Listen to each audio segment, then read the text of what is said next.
স্বার্থপর এই শহরে যদিও থাকো না কেন তুমি হাজার মানুষের ভিড়ে, দু চারজন রাস্তার মোড়ে পড়ে থাকবে, একটি নজরে তাকাবে না কেহ ঘুরে।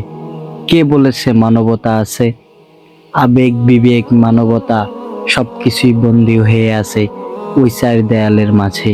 এক মুঠো খাবার দেবে না কেহ যদি তুমি ভোরবেলায় উঠে না যাও কাজে। আজকে এই ঘটনাটা দেখে খুবই অবাক লাগলো। যে যার মতন করেই ব্যস্ত আছে।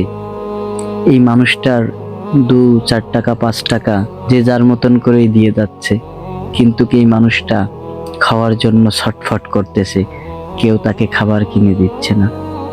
হায়রে স্বার্থের দুনিয়া। আমাদের যতটুকু সামর্থ্য ছিল, সামর্থ্য অনুযায়ী আমরা এই মানুষটাকে খাবার কিনে দিতে পেরেছি। আমাদের জন্য দোয়া করবেন, আমরা যেন এরকম ছোট ছোট মানবিক কাজ করতে পারি। ভিডিওটা ভালো লাগলে শেয়ার করবেন।